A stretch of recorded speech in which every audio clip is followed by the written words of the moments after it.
Alors, le pasteur Benjamin Clovis est un serviteur de Dieu et un ministre de Jésus-Christ, consacré au Saint-Ministère le 3 du 3e mois de l'année de grâce 2013 à Bokwe à Baham. Je suis né le 7/6/1975 à Bangwa, de père de regretté mémoire d'origine Bamena, de mère de regretté mémoire d'origine Bangwa. Voilà, je suis marié à la gracieuse et vertueuse Mojom Dorothée et pour l'instant je suis père de 3 enfants nés de moi, mais de beaucoup d'enfants spirituels bien sûr, beaucoup d'enfants nés dans le cadre de mon ministère. Ok, alors mon appel, ce qui me pousse à entrer, je préfère dire, dans l'église pour annoncer l'évangile, c'est suite à un appel de Dieu. En fait, ça se passe en 1999, si j'ai bonne mémoire, oui, 1999, après 3 ans d'études supérieures en chimie, où je reçois l'appel de Dieu. Après une épreuve difficile que j'ai traversée, vraiment j'ai écouté Dieu me parler. Et je me souviens, comme c'était hier, ma maman de regretté mémoire était couturière.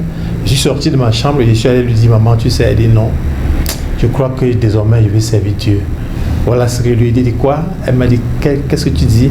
Je vais servir Dieu désormais. Je crois que c'est l'appel que j'ai reçu. Je crois que c'est... Je lui avais dit à l'époque, c'est le plus beau, c'est la plus belle chose qu'un homme puisse faire sur la terre, servir Dieu. Et comme ça, papa en a été informé. Je dois avouer, mon frère et ma soeur, et ils n'ont ménagé aucun effort, eux, pour me soutenir dans cet appel. Personne d'entre eux ne s'est opposé à cela. Voilà comment j'ai été appelé et je suis quelques années après entré à l'Institut de théologie protestante des sciences des régions de Ndongé pour une formation qui a duré 3 années. Oui, j'avoue que parallèlement, je faisais des études de sociologie et de communication à l'université de Douala pendant que je prenais donc ces cours de théologie protestante au même moment. Par la grâce de Dieu, je vais sortir en 2010, 6e mois, 10 juin 2010, avec... après 3 années de formation avec mon parcours académique au lieu que je viens dessus moi-même. Et je vais ressortir 3 années plus tard, il va être placé dans la paroisse de Badune Centre comme pasteur proposant.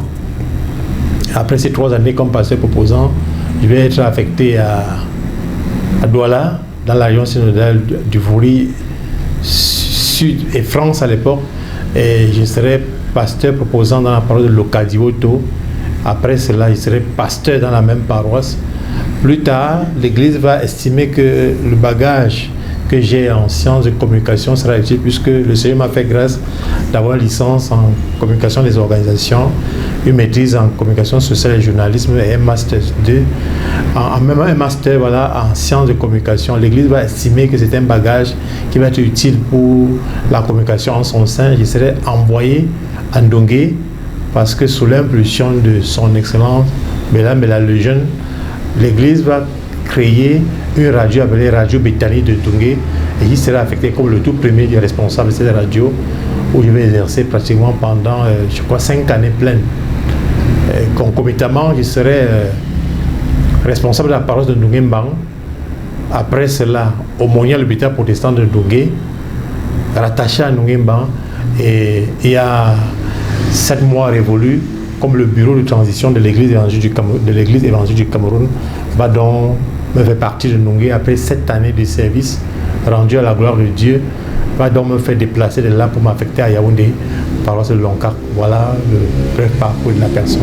J'avoue que je me sens très bien parce que le Seigneur dans sa grâce m'a fait rencontrer déjà j'ai des dévanciers ici. J'ai rencontré, comme il est dit dans mon allocution, un président de région dynamique, aimant et vraiment accueillant, le pasteur Philippe Nguété.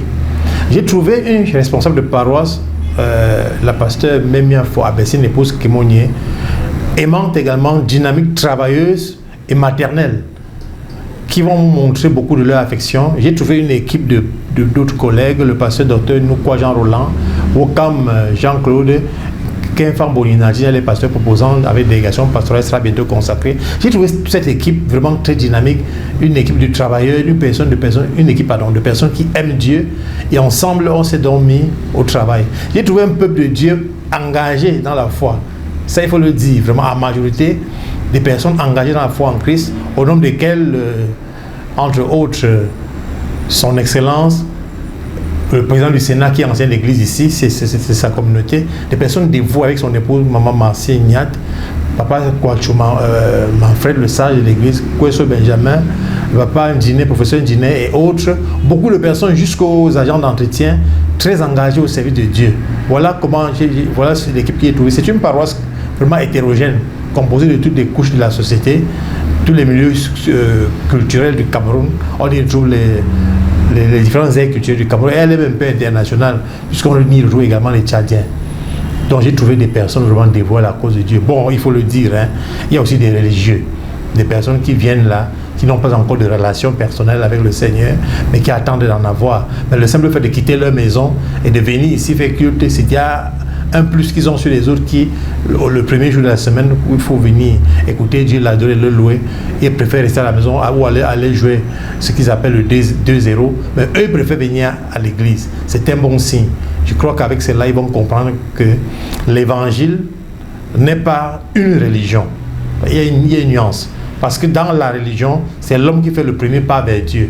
Pourtant, dans l'évangile, qui est une question de relation et de communication, c'est Dieu qui fait le premier pas vers l'homme et l'homme répond en conséquence par un ensemble de rites et de pratiques. C'est là seulement on peut voir une petite composante religieuse, mais là même, c'est une réponse à Dieu qui fait le premier pas vers l'homme. Donc j'ai trouvé une communauté de personnes vraiment dynamiques avec qui on pourra faire de bonnes choses, de très bonnes choses, même des choses excellentes. Nous ferons des exploits avec Dieu à sa gloire. Oui, ouais, l'église évangélique du Cameroun dans son ensemble sort d'une crise post-électorale qui a duré 5 années. 5 années de crise qui a voué cette église aux gémonies et lui a fait perdre en quelque peu ses lettres de noblesse et qui a été la figure de proue du protestantisme au Cameroun. Alors la parole de Lonkar est une parole phare. Et il faut bien que nous rebâtissions sur le fondement qu'est le Christ. Que nous bâtissions sur le fondement qu'est le Christ, mieux dit comme ça.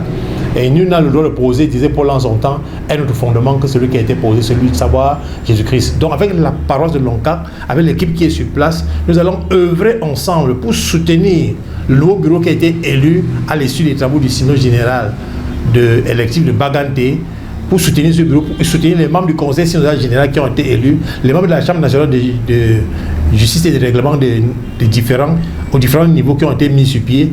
On va les soutenir, travailler ensemble pour implémenter la vision 2023-2043 et par la grâce de Dieu, au-delà même de 2043, nous par la grâce de Dieu, j'ai encore de l'âge pour servir au sein de cette église. Donc même au-delà de 2043, le Seigneur pourra nous faire la grâce de continuer à travailler pour l'avènement de son règne. Donc nous nous engageons à travailler ensemble pour que la gloire de Dieu se rayonne dans l'ESC en général. Et il est important de dire ceci, que l'ESC ne fonctionne pas en base clos. Nous travaillons avec les autres dénominations, travaillons ensemble avec elles, ces dénominations-là qui ont pour Jésus-Christ comme Seigneur et Sauveur, pour le bonheur de notre nation. Je pèse mes mots.